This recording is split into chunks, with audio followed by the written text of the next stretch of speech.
दोस्तों नमस्कार। कन्या राशि वाले मेरे मित्रों, आप सभी का आपके अपने इस YouTube चैनल पर बहुत बहुत स्वागत है। हृदय से अभिनंदन है। जय माई की। दोस्तों, माता रानी आपके जीवन में खुशियां ही खुशियां भरें और आपके हर एक कष्ट को समाप्त करें। दोस्तों, आज का यह वीडियो बेहद ही खास है और आपकी जिंदगी में 100% बदलाव लेकर आएगा। दोस्तों, आपके जीवन में लंबे समय से जो परेशानियां चली आ रही हैं, उन संपूर्ण परेशानियों का आज का यह वीडियो नाश कर देगा। क्योंकि आज हम आपको एक ऐसी वस्तु के बारे में बताने जा रहे हैं जिसे आपको चुपचाप बिना किसी को बताए एक विशेष विधि के साथ अपने पूजा घर में लाकर छुपा देना है। बस एक बार आपको यह कार्य करना है, उसके बाद आपके घर में बरकत दिन दूनी रात चौगनी बढ़ेगी। रुपए पैसे ऐसे खींचे चले आएंगे जैसे कि लोहा चुंबक को देखकर खींचा चला आता है।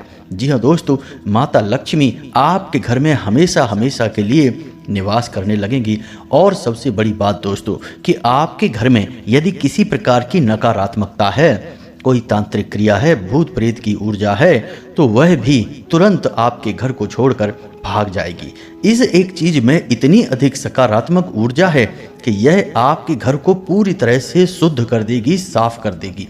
अब आप यह सोच रहे होंगे कि ऐसी कौन सी चीज है जिसके बारे में आपको अब तक नहीं पता चला और यह इतनी शक्तिशाली है। तो दोस्तों, हम आपको बता दें कि यह माई का आशीर्वाद है और बेहद ही गुप्त और चमत्कारी प्रयोग है। इसे इस तरह खुले आम नहीं बताया जाता है। इसे बताने का और इसे प्रयोग करने का एक विशेष विधान है, नियम है। केवल भगवान के उच्च कोटि के साधक ही इसे सिद्ध करवा सकते हैं और किसी के जीवन में बदलाव लाने लायक बना सकते हैं। अन्यथा किसी साधारण पुरुष के हाथों यदि इसका प्रयोग किया जाए तो यह निष्फल होता है। हमने माई की लंबे समय तक सेवा की है, तो आज माई ने हमें इस लायक बना दिया कि हम आपके जीवन में बड़े बदलाव ला सकते हैं माई के आदेश और कृपा से। हम तो केवल माध्यम मात्र हैं। कहने का मतलब यह है कि माई खुद ही आपके जीवन को बदलना चाहती हैं और उन्हीं ने हमें माध्यम बनाकर आज इस चीज़ के बारे में आपको जानकारी देने के लिए चुना है। तो दोस्तों, यह वीडियो बेहद ही खास है और जीवन में बहुत कम ही ऐसे मौके होते हैं जब ऐसा विशेष ज्ञान हमें मिलता है जो जीवन को बदल देने वाला होता है। वैसे तो अनाप शनाप इधर उधर की बातें, दुनिया भर की बातें सुनने को देखने को मिलती हैं। लोग पता नहीं क्या क्या इधर उधर की बातें बताने में लगे हैं, लेकिन ज्ञान की गहराई और ईश्वर की कृपा हर एक के पास नहीं होती है। हम बड़ी ही मेहनत से और विशेष साधनाओं के माध्यम से आपके पास ऐसा ज्ञानवर्धक वीडियो, ऐसा विशेष ज्ञान लेकर आते हैं।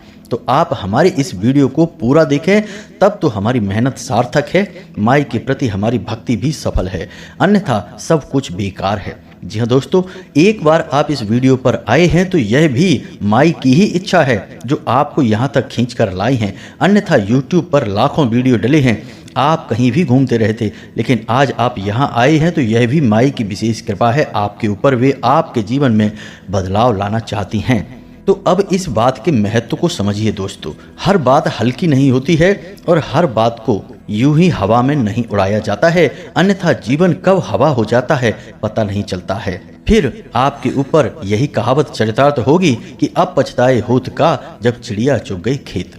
तो चिड़िया आपका खेत चुग जाए उससे पहले ही सतर्क हो जाइए और अपने जीवन की इस खेती को बचा लीजिए। उम्मीद है दोस्तों कि हम जो बातें आपसे कह रहे हैं, आप हमारे भाव को समझ रहे हैं और हमारी मेहनत की इज्जत कर रहे हैं, सम्मान कर रहे हैं। तो आप इस वीडियो को पूरा देखेंगे। तो चलिए दोस्तों, आज के इस विशेष वीडियो की शुरुआत करते हैं। लेकिन इससे पहले माई को आभार तो व्यक्त करना ही पड़ेगा, अन्यथा सब कुछ बेकार हो जाएगा।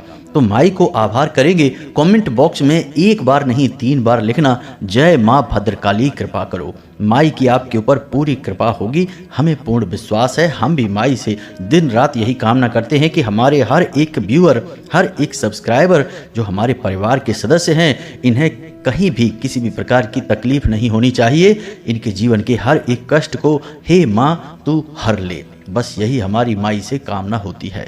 दोस्तों, आप अपने जीवन की मूल समस्या, अपना नाम और अपना स्थान भी कमेंट बॉक्स में अवश्य लिखकर भेजें। शनिवार के सर्व मनोकामना पूर्ति हवन में हम आपके नाम की आहुतियां करवा देंगे और आपके नाम की अर्जी माई के दिव्य दरबार में लगा देंगे। इससे आपके जीवन की हर तकलीफ माई की तकलीफ हो गई। फिर माई जाने और आप जाने, और एक बार जो बीड़ा माँ ने उठा लिया उसे तो माँ फिर पार लगा कर ही मानती हैं। बड़े बड़ों का, अच्छे अच्छों का उद्धार हो गया तो आपकी क्यों नहीं सुनेगी माई। तो आप माई पर पूरा भाव बनाकर रखें। इसी के साथ साथ दोस्तों, माई के इस तुच्छ दास का आपसे एक छोटा सा निवेदन और है कि आप यदि हमारे चैनल पर पहली बार आए हैं तो आप इस चैनल को सब्सक्राइब करके बगल में जो घंटी का निशान है उसे भी अवश्य दबा ही दें। इससे आप हमारे और माई के इस दिव्य परिवार के सदस्य बन जाएंगे। फिर जो भी पूजा पाठ, अनुष्ठान, क्रिया विधि जो भी कुछ होगा सबका कुछ न कुछ हिस्सा आपको अवश्य प्राप्त होगा, क्योंकि परिवार के सदस्यों की तो पहले सुनी जाती है और हर कार्य में उनका हिस्सा होता ही है, तो दिव्यता आपको भी हासिल होगी। जी हाँ दोस्तों, तो चलिए चैनल को सब्सक्राइब करिए, फिर आगे बढ़ते हैं। दोस्तों, अब हम जो आपको बताने जा रहे हैं उस हर एक बात को आप ध्यान से समझना और इन बातों की गहराई को जानकर अपने जीवन में उतारने की कोशिश करना। एक एक बात आपके जीवन के लिए बेहद ही महत्वपूर्ण है, तो पूरे ध्यान के साथ वीडियो को देखें। दोस्तों, हर एक चीज की अपनी एक खास ऊर्जा होती है और उस ऊर्जा के प्रभाव से इंसान के जीवन में परिवर्तन आते हैं। कभी कभी ऊर्जाएं सकारात्मक होती हैं तो जीवन में अच्छे परिवर्तन आ जाते हैं। नकारात्मक ऊर्जाएं होती हैं तो जीवन में भी नकारात्मक घटनाएं घटना शुरू हो जाती हैं। जी हाँ दोस्तों, आपने अक्सर ऐसा देखा होगा कि आप अपने घर में कोई ऐसी चीज लेकर आए जिससे कि सकारात्मक ऊर्जा उत्सर्जित हो रही है और फिर आपके जीवन में शुभ घड़ियां आनी शुरू हो जाती हैं। जी हाँ दोस्तों, जैसे आप कोई शंख खरीद कर ले आए, जैसे कि आप कोई रुद्राक्ष ले आए या फिर कोई रत्न या भगवान की कोई विशेष तस्वीर वगैरह आप लेकर आए और आपने उसे अपने घर पर सही स्थान पर स्थापित कर दिया या फिर स्वयं धारण कर लिया पूरी विधि विधान के साथ, तो आप देखेंगे कि आपके जीवन में शुभ घड़ियों की शुरुआत हो जाती है, परिवर्तन आने शुरू हो जाते हैं। ठीक दोस्तों, इसका उल्टा भी कभी कभी होता है। हम अनजाने में कुछ ऐसी चीजें अपने घर में ले आते हैं जिनके नकारात्मक प्रभाव होते हैं और फिर जीवन में नकारात्मक घटनाएं घटनी शुरू हो जाती हैं और फिर आप यह विचार करते हैं कि आखिर ऐसा जीवन में क्या हो गया कि जीवन में जो सब कुछ अच्छा हो रहा था अचानक सब बुरा बुरा होना शुरू हो जाता है। कभी कभी दोस्तों, लोग नकारात्मक चीजें जानबूझकर किसी के घर में रखवाते हैं, कुछ ऐसा गिफ्ट दे देते हैं, कुछ ऐसी चीजें उपहार में आ जाती हैं जो कि जीवन में नकारात्मकता लेकर आती हैं। अब नकारात्मक चीजों के बारे में आपको ज्ञान इतना होता नहीं है, क्योंकि सकारात्मक चीजों के बारे में तो हर कोई बातें बताता है, लेकिन नकारात्मक चीज़ें कौन सी हैं जो जीवन में विनाश लाती हैं, नकारात्मक घड़ियों को लेकर आती हैं, उन चीज़ों के बारे में लोगों को अक्सर बहुत कम ज्ञान होता है। आपको भी नहीं होता है, और जब कोई आपको कुछ बताता है तो आप तुरंत उस कार्य को करते हैं और उस चीज़ को तुरंत निकाल कर घर से बाहर फेंक देते हैं और फिर जीवन में सब कुछ सामान्य होने लगता है। कहने का मतलब यह है कि चीजों की अपनी एक विशेष ऊर्जा होती है, खास ऊर्जा होती है। अब इन ऊर्जाओं के प्रभाव से ही जीवन में सकारात्मक और नकारात्मक परिवर्तन आते रहते हैं। अब वो कौन सी चीजें हैं जो शुद्ध सकारात्मक होती हैं या फिर कौन सी चीजें हैं जो घोर नकारात्मक होती हैं, जीवन में विनाश लीला लाती हैं, इस विषय को हम किसी अन्य वीडियो में आपको बताएंगे। लेकिन यह विषय हमने छेड़ा इसलिए ताकि आपको चीज़ों के गुण और दोषों के बारे में पता चले। आपने कभी न कभी तो इन गुणों को महसूस अवश्य किया ही होगा। खैर, अब हम बात करेंगे उस एक चीज के बारे में जिसे आपको चुपचाप लाकर अपने पूजा घर में छुपा कर रख देना है। अब पूजा घर ही क्यों? क्योंकि दोस्तों, आपके घर का जो पूजा घर है वह कोई साधारण स्थान नहीं है। जितनी भी सकारात्मक ऊर्जा आपके घर में है वह आपके पूजा घर से ही उत्सर्जित हो रही है। आप उसे सकारात्मक ऊर्जा का केंद्र कह सकते हैं, इसमें कोई अतिशयोक्ति ना होगी। तो अब यदि आपके पूजा घर में किसी प्रकार की कोई खामी है, कोई नकारात्मकता है, तो फिर सकारात्मक ऊर्जा आपके घर में किस प्रकार रहेगी? यानी कि हर बात में आपके घर में परेशानी ही परेशानी आएगी। तो अब जबकि हम आपको उस एक चीज के बारे में बताएं जिसे आपको अपने पूजा घर में रखना है, उससे पहले हम आपको कुछ ऐसी बातें बताएं जिनको आपको देखना है कि आपके पूजा घर में वे चीजें हैं कि नहीं। यदि हैं तो उन्हें आप तुरंत हटाकर फेंक दें, क्योंकि इन चीजों से आपके पूजा घर में ही नकारात्मकता उत्पन्न हो रही है, या यूं कहें कि यह एक तरह से आपके जीवन में बाधा उत्पन्न करने का कार्य कर रहा है। दोस्तों, हमने अक्सर ऐसा देखा है कि लोग अपने पूजा घर में ऐसी ऐसी चीजें लाकर रख लेते हैं जो कि किसी भी कीमत पर वहां होनी नहीं चाहिए, जैसे कि कुछ निर्माल्य। अब निर्माल्य क्या होता है? आपने भगवान को पुष्प चढ़ाए, कुछ समय के बाद वे पुष्प मुरझा गए। अब उन पुष्प को आपको अपने पूजा घर से, यदि अलमारी है पूजा की, तो उस पूजा की अलमारी में से ही हटा देना है, वह निर्माल्य हो गया है। अगरबत्ती आप लाए हैं और आपने अगरबत्ती जलाई, उसकी राख या फिर उसका खोला हुआ पैकेट या फिर कोई पन्नी या फिर कोई पॉलीथीन जिसमें आप कोई सामान लाए थे पूजा का, वह आपकी पूजा घर में ही पड़ी है, वह सब कुछ निर्माल्य है। कहने का मतलब यह है कि भगवान को जो चीज अर्पित हो चुकी है उसका कार्य पूरा हो चुका है। अब भगवान ने उसे स्वीकार कर लिया, अब उसके बाद वह निर्माल्य है, अब उसे वहां नहीं होना चाहिए। अब चाहे वह कुछ भी हो, चाहे वह धूप बत्ती है, पुष्प हैं, मालाएं हैं या फिर जो भी चीज़ आपने भगवान को चढ़ाई, प्रसाद ही क्यों न चढ़ाया हो, अब जब आप वो प्रसाद चढ़ा चुके हैं तो अब वहाँ से आप उसे हटा दीजिए। भगवान ने उसकी ऊर्जा को ग्रहण कर लिया है, अब वह जो वहाँ पर पड़ा है वह भगवान के द्वारा ग्रहण किया जा चुका एक निर्माल्य है। अब उसे वहाँ से आपको हटाना ही होगा, अन्यथा वह नकारात्मकता को उत्सर्जित करेगा। दोस्तों, कभी कभी तो हमने यह भी देखा है कि भगवान की जो मूर्तियाँ हैं, जो तस्वीरें हैं, लोग पूज रहे हैं, थोड़ी थोड़ी तस्वीरें फट चुकी हैं, मूर्तियाँ भी थोड़ी थोड़ी खंडित हो चुकी हैं, लेकिन लोग पता नहीं किस संसार में रहते हैं कि ध्यान ही नहीं दे रहे हैं और लगातार खंडित तस्वीरों को और मूर्तियों को पूजते चले जा रहे हैं। अब जो मूर्ति और फोटो खंडित हो चुकी है, क्या उसमें भगवान है? नहीं। और जब भगवान नहीं है तो दोस्तों याद रखना कि प्रकृति किसी भी स्थान को खाली नहीं छोड़ती है। तो अगर भगवान नहीं है यानी सकारात्मक ऊर्जा नहीं है तो नकारात्मक ऊर्जा है, और आप किसे पूज रहे हैं? नकारात्मक ऊर्जा को आप पूजे जा रहे हैं। फिर आप कहेंगे कि आपके जीवन में इतनी अड़चनें क्यों आ रही हैं, घर में क्लेश क्यों हैं, बीमारियां क्यों हैं, पैसे को लेकर परेशानियां क्यों हैं, मेहनत करने के बाद भी नतीजे प्राप्त क्यों नहीं हो रहे हैं? क्योंकि आप बहुत बड़ी गलती कर रहे हैं। आप भगवान की तो पूजा कर ही नहीं रहे हैं, आप तो किसी नकारात्मक शक्ति की पूजा कर रहे हैं। भगवान तो आपके घर से जा चुके हैं क्योंकि आपने खंडित फोटो की या खंडित मूर्ति की पूजा कर ली। तो अब आपका पहला धर्म है कि जो खंडित तस्वीर या मूर्ति है वह भी निर्माल्य हो चुकी है, उसे भी आप अपने पूजा घर से निकाल कर बाहर कर दें। इसी प्रकार दोस्तों, लोग जिस कपड़े से पोंछा लगाते हैं, भगवान की तस्वीरों को पोंछते हैं, उस कपड़े को भी वहीं पड़ा छोड़ देते हैं पूजा घर में या पूजा की अलमारी में, उसे भी वहाँ से हटाइए। लेकिन इन सबसे बड़ी बात दोस्तों कि लोग अपने पितृ पूर्वज यानी कि जो अभी संसार में नहीं हैं, उन पुरखे पूर्वजों की तस्वीरों को पूजा घर में रख देते हैं। कभी कभी तो ऐसा भी देखा गया है कि भगवान की तस्वीर और उनके पुरखों की तस्वीर बगल बगल में रखी है और दोनों की एक साथ पूजा हो रही है। कमाल की बात है दोस्तों। आप खुद ही सोचिए कि क्या कोई इंसान जीवित या मृत भगवान के समान हो सकता है?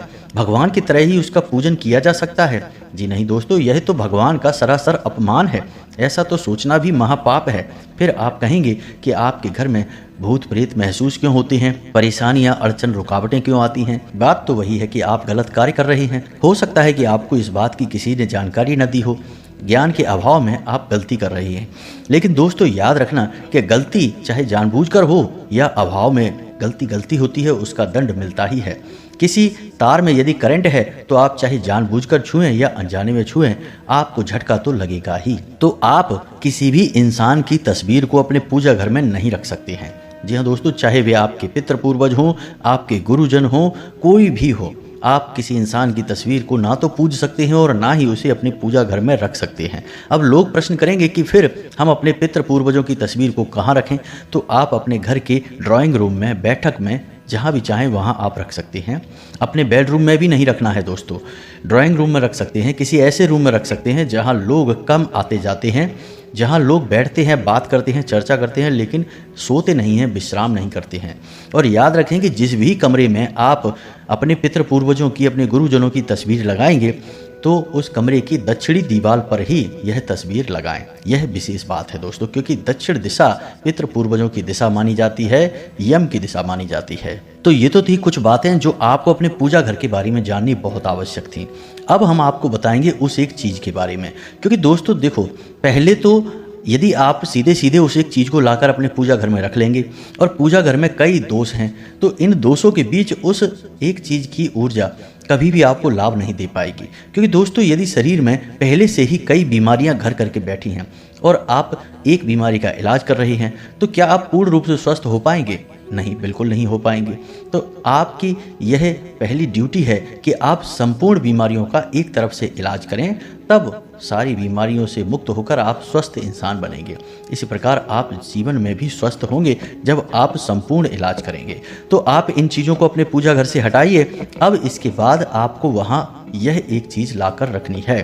तो अब ध्यान से सुनिए, इसका एक विशेष विधान है, नियम है और इसे रखने का एक विशेष स्थान है। तो इन बातों को ध्यान से सुनना है, फिर जैसा हम बता रहे हैं बिल्कुल वैसा ही इन्हें प्रयोग करना है। जी हाँ दोस्तों, तो ध्यान से सुनिए। शुक्रवार के दिन आपको यह कार्य करना है। अब इस एक चीज को, यानी कि यह एक पोटली होगी जिसमें कि आपके भाग्य की चाबी बंद होगी। जी हाँ दोस्तों, इस पोटली को अपने पूजा घर में छुपा कर रखने से आपका भाग्य खुल जाएगा, आपकी किस्मत आपके साथ हो जाएगी, फिर आप जो कार्य करेंगे आपको कामयाबी मिलेगी। तो इस पोटली को बनाने के लिए आपको किन चीज़ों की आवश्यकता रहेगी और उसे आपको किस प्रकार प्रयोग करना है, सारी बातें हम आपको बता रहे हैं। पहले आपको बताएंगे तो इस पोटली में क्या क्या चीजें चाहिए, इनके बारे में आप ध्यान से समझिए। तो दोस्तों, सबसे पहली चीज हल्दी की एक गांठ, एक छोटा सा जनेऊ जिसे यज्ञोपवीत कहते हैं, कपूर की एक टिक्की, थोड़ा सा इत्र, चांदी का एक सिक्का, एक हरी इलायची, लौंग का एक जोड़ा, थोड़े से खड़े धनिया, एक लक्ष्मी कौड़ी और एक गोमती चक्र। जी हाँ दोस्तों, बस इतनी सी सामग्री आपको चाहिए। अब आपको शुक्रवार के दिन शाम के समय पूजा घर में स्नान आदि करने के बाद बैठना है, गाय के घी का दीपक जलाना है और लाल रंग का एक कपड़ा लेना है और उस कपड़े में इस संपूर्ण सामग्री को एक एक करके रखना है। हर एक सामग्री का अपना विशेष महत्व है।